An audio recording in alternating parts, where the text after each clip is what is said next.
The meeting's always underneath the moonlight. The only place that ever sets the mood right. Just like them, but we're much better. We do great things for our members. Like we know there's stuff like being pregnant and stuff like that. How could you be pregnant? She's only 8. Well, right. Right. That's why I say they're way out there. No, that's ridiculous. There's stuff there that, I mean, why would she say stuff like that? What? I don't know to what degree.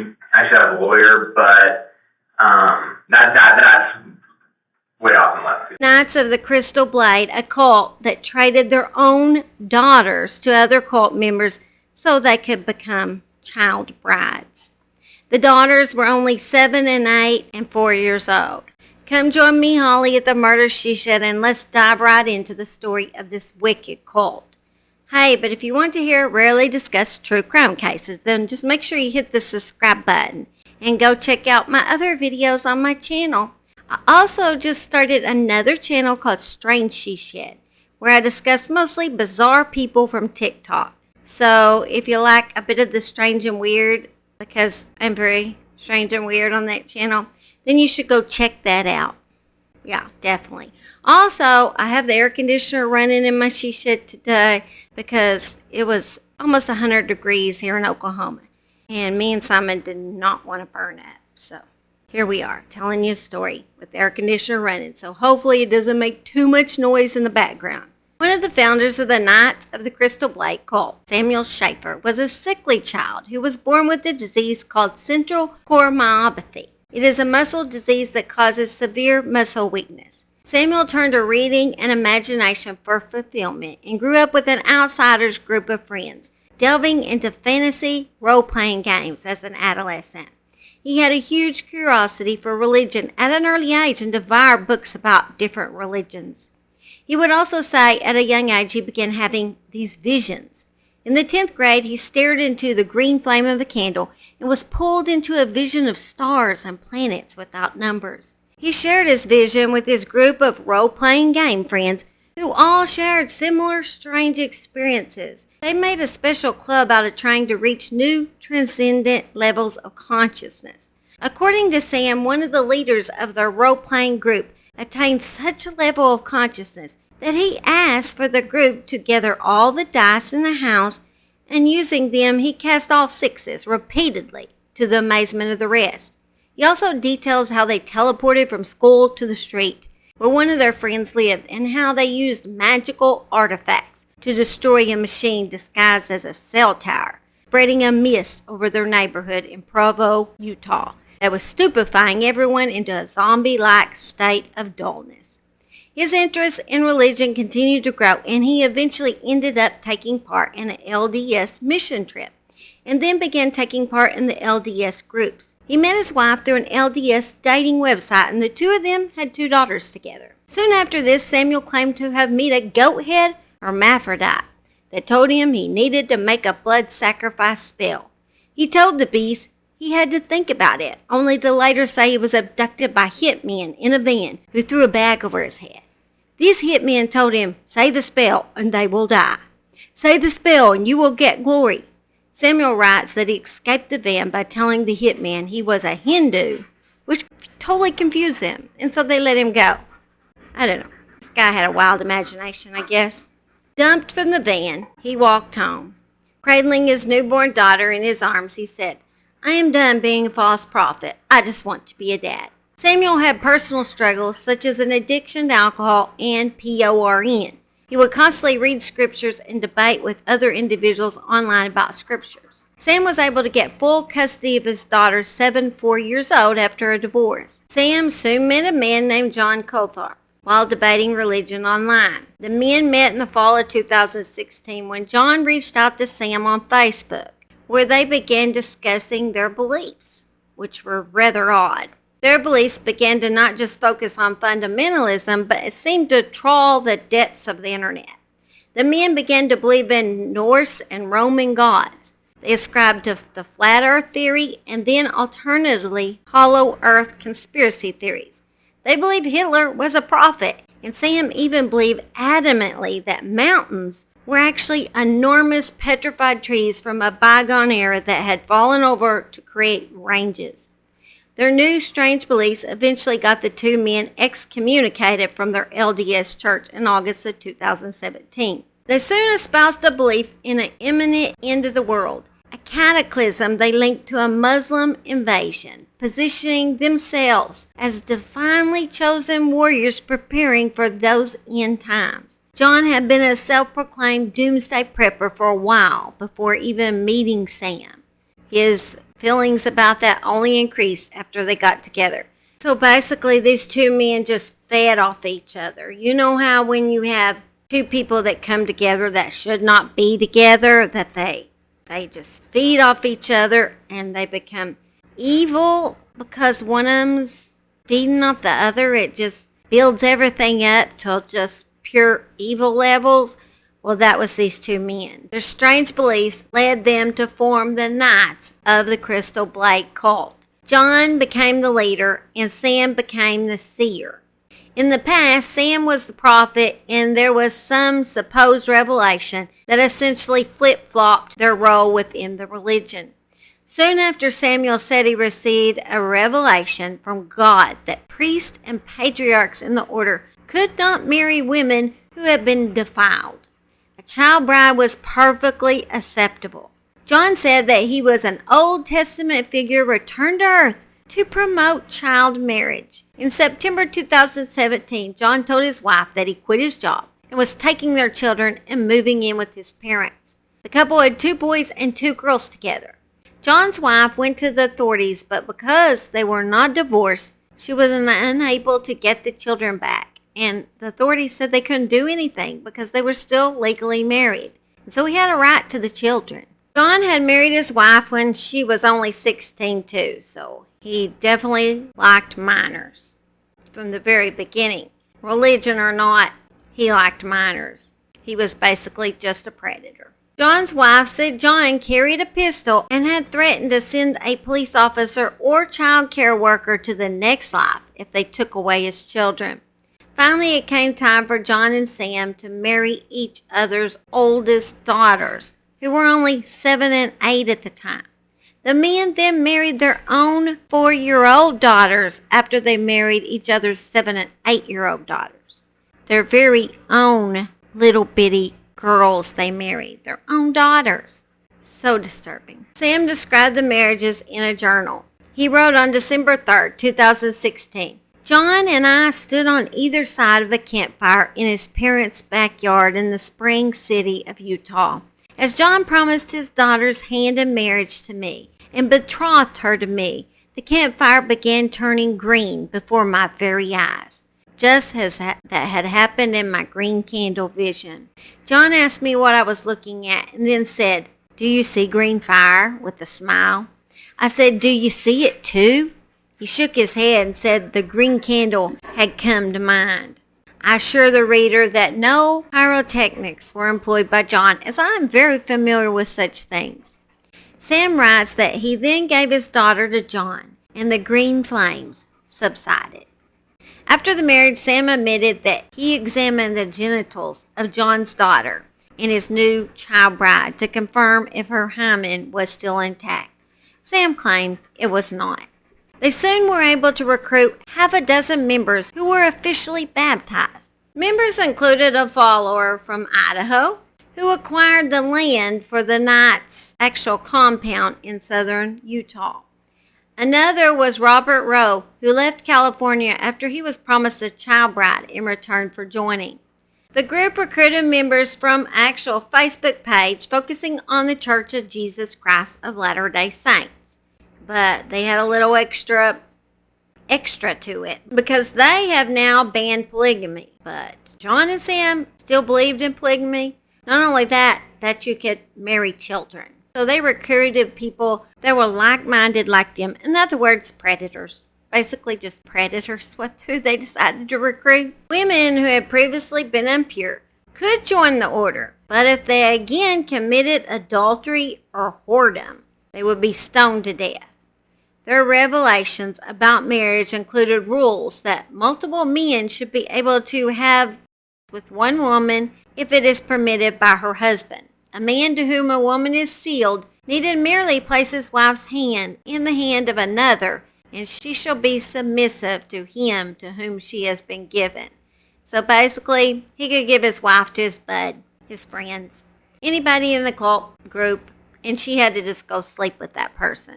And the sad thing is, their wives were children. The pair actually had a binder with all the rules and regulations wrote inside. John was soon able to convince his parents that him and Sam were prophets who could see visions and that they needed to go into hiding along with all 6 children because of the soon coming apocalypse. John was able to convince his parents to use all of their savings on moving to a desert area near Lund, Utah, and living in shipping containers to wait out the end of the world. There were 3 shipping containers. One container was used by John's parents and his 2 boys. One was used by John and the girls, and the other was used by Sam and the girls. And the boys were told they had to stay away from the girls. The girls were forbidden. They were forbidden to see their sisters.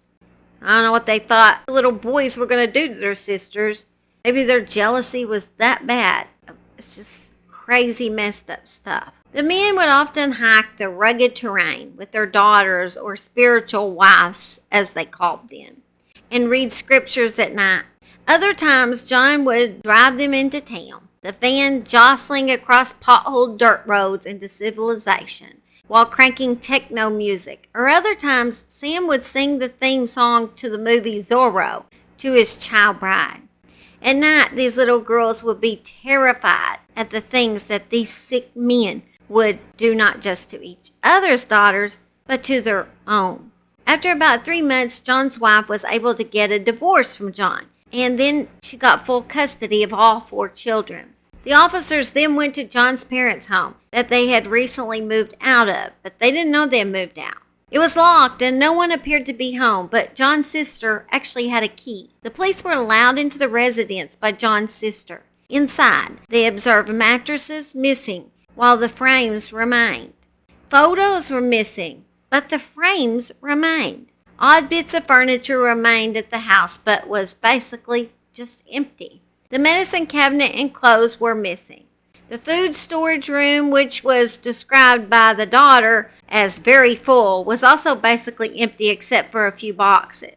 Present in the same room was a safe, which stood open but was also empty. John's sister stated that they are heavily armed, and John had stated on several occasions that if anyone, police or DCFS, came to take the kids, he would kill them all. Later, police returned to the empty home when they actually noticed some activity there. The officer encountered John, who told the officers that the family was on an extended vacation and would not divulge the location of his family. John then told the officers that God had stricken his ex-wife with cancer and that he was at the house to get her death certificate because she had died, which the officers knew was a big fat lie. John refused to allow officers into the house to look for the children or to speak to Sam, who was inside.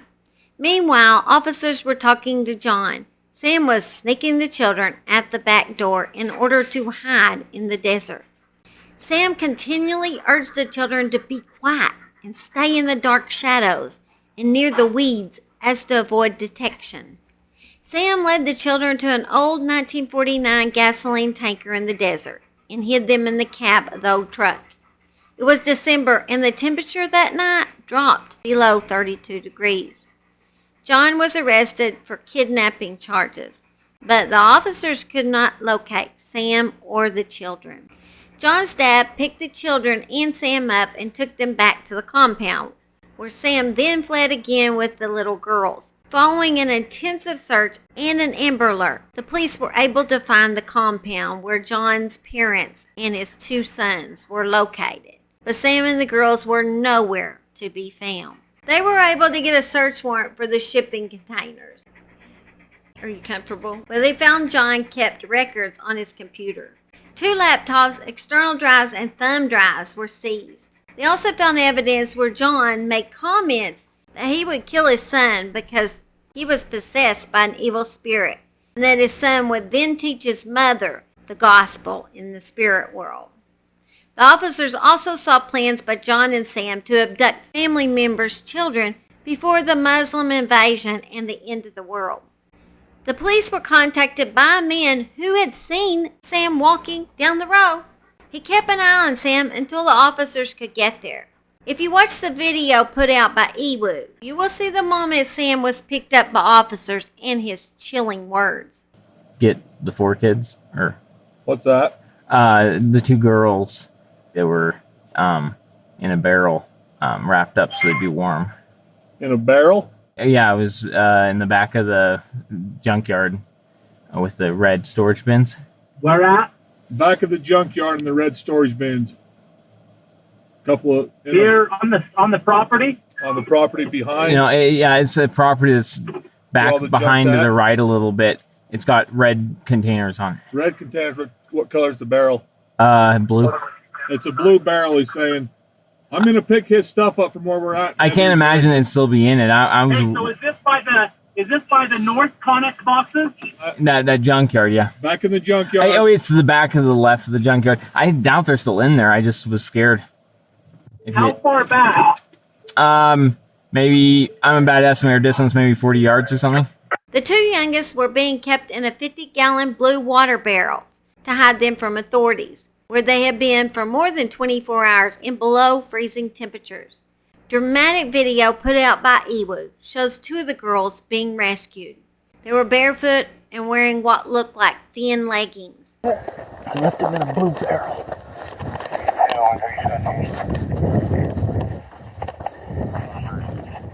Hey, hi. Are you? What's the matter? Who's gone? Where's your sister?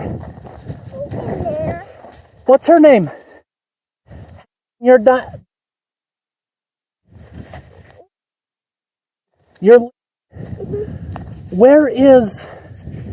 Where's the other 2 girls?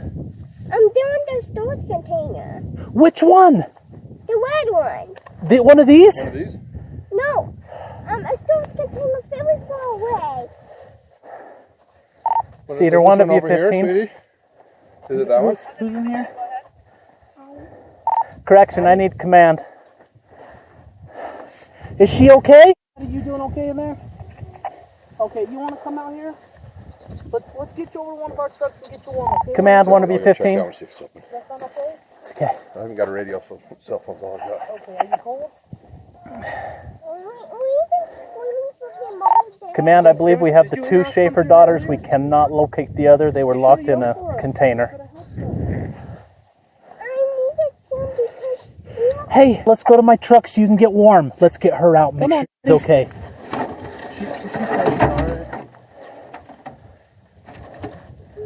Don't touch that. Don't touch that. I don't have John doesn't want you to look at me. Cedar, want to be a 15 or command? Let's start medical this way, please. I don't have John. Cover up with your blankie. Let's go to my truck. Yeah, let's get you to our truck so we can get you warm, okay? The 2 older girls were found in an abandoned trailer. All were dehydrated. Sam was jailed for a minimum of 26 years after being accused of secretly marrying young girls and child and abuse charges. Is there things going on between that maybe John's doing that Mike is thinking maybe you're involved just because John's doing it? Or is John doing stuff with the kids that they're concerned? I don't think anything like that. Okay, so we do believe in betrothal. The whole ancient world does. Arabs to this day do.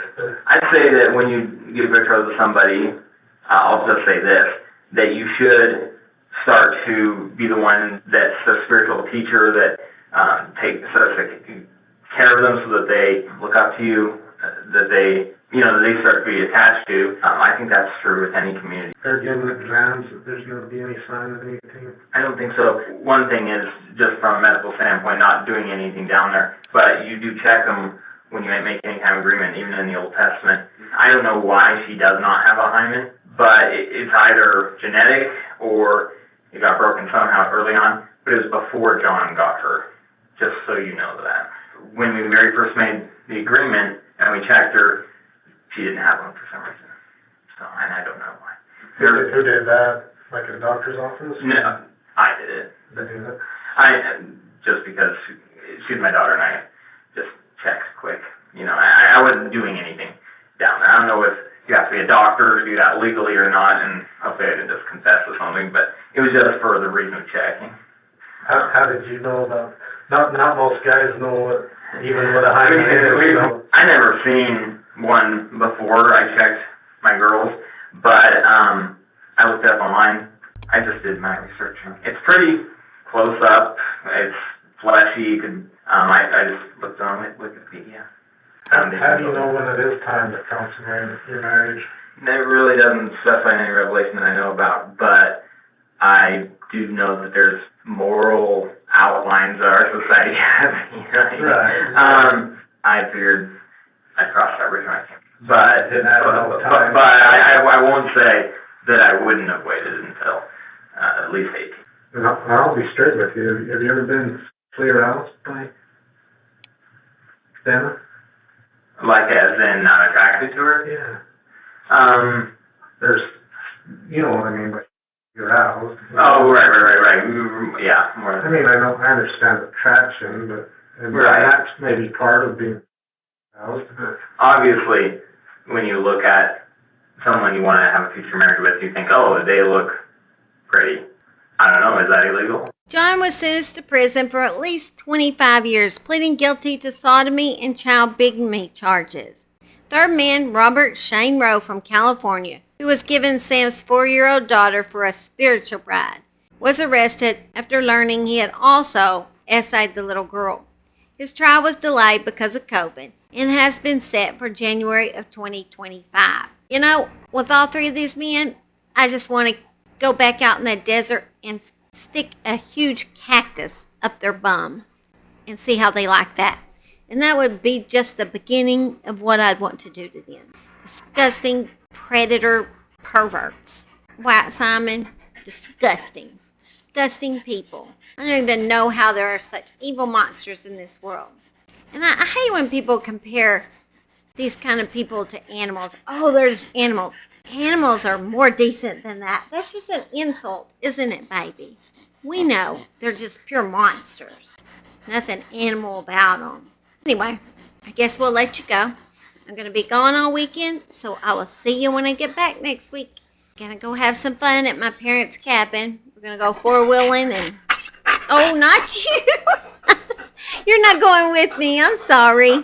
You're too much of a pain, because we ride them for miles, and yeah, I don't think he could last for miles. He'd probably love it, but he just can't run for that long, poor little guy. He would wear your butt out. I don't know, you're pretty energetic, but I wouldn't have you do that. All right, bye, I love you. Just like them, but we're much better. We do great things for our members. The meeting's always underneath the moonlight, the only place that ever sets the mood right. In exchange for your time, also your mind, we will share teachings extra divine. You might find self within a wealth of other knowledge.